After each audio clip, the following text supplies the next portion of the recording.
These people cannot bully us. They have to stop bullying us. What do we do? And go, these guys, they're not in our camp. They used to be, but that was when Ezra Taft Benson was prophet. But we see this now with the Twitter files. You don't really know where the world is gonna go. I know everybody knows that you can't stop for too long. Got to keep going. Don't really know where the world is. Okay, are our freedoms being taken away as we speak? We're so worried about AI, and I'll talk to Joel about that. But is AI really the problem? I don't think so. This is mind-blowing, folks. We've seen a lot of instances this year where we've become aware more than ever about government meddling, prying, spying on private citizens. I told you about me being on a FBI watch list. And basically our First Amendment rights being stripped from us. We see this now with the Twitter files. Direct violations of our First Amendment rights to free speech. Look, once in a while I'm going to put up unconventional pieces of information like this because they're related to our awful situation. Right? Right. We've also been made aware of just the out of control number of people who either currently work for or retired from three-lettered agencies who are now working for major big tech companies. Yes, that is true. There seems to be a direct relationship, and I'll get to it in a minute. I'm going to read it to you. A direct sharing of information. And while there may be some scenarios where that makes sense, it's not how it's being used. And so you're asking yourself, what are you talking about, Troy? You're being vague. Well, I won't be in a minute. There are now newly unearthed emails that have revealed that the ADL, who is basically the ones prying into people's lives and deciding what you should believe and what you should not believe. They've urged a counter-terror unit in Washington, D.C. to investigate people that you know, like Matt Walsh, Christopher Rufo, and as well, get this, as well as libs of TikTok. That's right. Libs of TikTok. So you see Elon Musk talking about it on Twitter, that the ADL is not who it used to be. They've lost their mind. This is disturbing, brothers and sisters, and it's important for me to talk about and say it's unconventional or not, but it's related to our waking up to our awful situation. Am I going to get in trouble? I don't know. Is this going to get ripped down? Not sure. The ADL is so lost from its original mission. Christopher Rufo saying that men can't get pregnant is labeled as a literal terrorism. The ADL is so lost from its original mission. It's unbelievable, brothers and sisters. So here is the article from the Daily Signal. I hope you guys can see this. Can you see it? Can you see it? Can you see it? The Daily Signal, ADL alerts law enforcement to Matt Walsh, Chris Rufo, and libs of TikTok. Not sure what happened here, but entirely insane. First on the Daily, because these people cannot bully us. They have to stop bullying us. What do? Do we follow the brethren? Am I drawing bad attention to the Church of Jesus Christ of Latter-day Saints? Am I being counterintuitive? Am I being counterproductive to the members of the church? Am I prophetically enhancing the beast to come down on? Sometimes I think about that, but then again, speaking up for what's right doesn't not have consequences. Okay, the Anti-Defamation League flags online amplifiers of LGBTQ hate as extremists to be examined by law enforcement. An email obtained by the Oversight Project shows the revelation indicates that the Anti-Defamation League, the leading anti-hate organization in the world, is specifically pushing law enforcement to scrutinize viral dissenters against transgender ideology, such as the Daily Wire's Matt Walsh, Manhattan's Institute Chris Rufo. The email was obtained by the Heritage Foundation's Oversight Project. The ADL has historically focused on anti-Semitism, but in recent years has directed heavy attention to hate and extremism. The ADL has described content pushing back against transgender ideology on both as both dangerous and false, claiming that this content inspires real-world extremist activities, threats, and even violence. The ADL, similar organizations, are a key driver of government weaponization. Mike Howell, the director of the Oversight Project, a division of the Heritage Foundation, told the Daily Signal, quote, they provide the phony predication and intellectual cover in order to point the people with guns at their enemies. Our investigative work continues to expose examples of these groups driving government action. This is the Daily Signal, folks. The extremist landscape. Oversight's freedom. So is it going to be wrong for our church to speak out against it? Well, we really don't, do we? I don't think we have a problem there, folks. I think we're woke because the church will point to even people like Greg Manson and me and others and go, these guys, they're not in our camp. They used to be, but that was when Ezra Taft Benson was prophet. But I don't represent the church. That doesn't mean that people in the church aren't feeling this way. And I'm talking about the leaders, but I don't this does not, speaking out against this doesn't represent the church. So what the prophet and the brethren are doing is going, Spirit. But it wouldn't be spelled out for us I think it still needs to be spelled out sometimes. That's what I'm trying to say. So, extremist landscape, Oversight's Freedom of Information Act requests to Washington State Fusion Center, a unified counterterrorism center, turned out a February 2023 email on the extremist landscape from the ADL. The email was sent to Tyler Fellon, an intelligence analyst at the center, from the ADL's law enforcement address. The email bears the subject line, white supremacist fight clubs, anti-LGBTQ hate. It then paints a picture of the extremist landscape, threats of Islamic terrorism, an alleged rise in white supremacist crews encouraging violence, and online amplifiers of LGBTQ plus hate. This is why they took out Tim Ballard. And they're not doing it because they're trying to protect these people.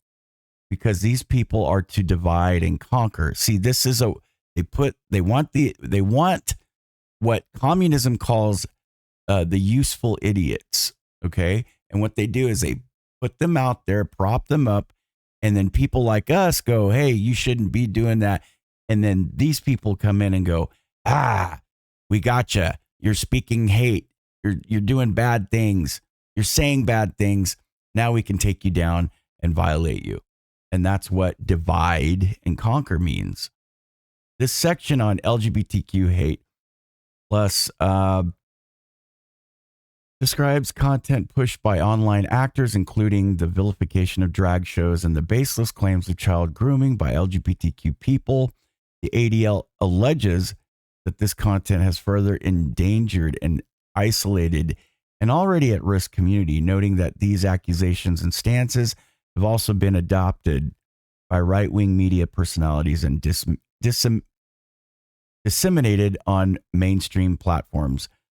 The growing online anti-LGBTQ bigotry puts LGBTQ plus individuals at greater risk of physical violence and harassment. The email notes it refers readers to its blog for more information and notes that the ADL's Center on Extremism monitors extremism across the ideological spectrum through investigators, analysts, researchers, and technical experts. ADL touts its Center on Extremism as the nation's foremost non-governmental authority on extremism. It is comprised of investigators, analysts, researchers, and technical experts who strategically monitor and expose extremist threats on the internet and on the ground. That email bears remarkable similarities in both wording and structure to the ADL's blog post on online amplifiers of anti-LGBTQ extremism, a blog post that specifically names the Viral Libs of TikTok social media account run by Shaye Rashik, the Gays Against Groomers social media account run by Jamie Mitchell, the media company Blaze Media, Rufo, and Walsh. There it is right there. According to that blog post, the ADL is interested in the government targeting these individuals due to their influence online related to transgender ideology. ADL is advocating for government partners to strengthen laws against perpetrators of online hate, as well as consulting with law enforcement partners to act on online hate speech that incites violence and or credible threats. The blog post reads, ADL will continue to develop community partnerships with LG+, I'm just saying LG+ leaders, organizations such as GLAAD in efforts to counter hate speech with positive speech. What is positive speech? Butterflies and rainbows with the teddy bear. It doesn't do well with me. I can't rhyme that. I can't throw that because it doesn't sit well with me. That article represents a collaboration. Okay. Are you a good witch or a bad witch? Are you going to speak hate speech or good positive speech? I am here to speak. I'm Glinda, the good speech witch. That article represents a collaboration between the Pro-L group GLAAD and the ADL intended to counter anti-LG plus extremist hate. This is just crazy acronyms from Hades. The collaboration explicitly aims to alert law enforcement and community organizations to threats targeting LGBT plus individuals and institutions. You can draw a direct line from anti-LG plus content and accounts on social media to real world violence. You can? Wow, that's crazy. From extremists showing up at drag shows, yeah, to vandalism at LGBT plus. That vandalism probably doesn't come from those people. And if it does, they don't represent most people that are out organized against this stuff. You're going to find that most conservatives are going out very calm because they don't want any heat on them. So this is crap. Community centers to bomb threats being called into children's hospitals that care for No, that's just the guy nobody likes down the street that lives by himself and who is a perv or whatever. Nobody likes that guy calling in the bomb threat to the abort clinic. So all that good stuff, right? GLAAD President and CEO Sarah Kate Ellis said in the November 2022 press release announcing the collaboration. It appears that the ADL email to the Washington State Fusion Center employee links to this blog post. The email includes links that the Daily Signal could not confirm, specifically on the phrase online actors and the phrase baseless claims, referring to supposedly baseless claims of grooming and the vilification of drag shows. The ADL did not respond to multiple requests for comment. Law enforcement denies investigations. Of course they do.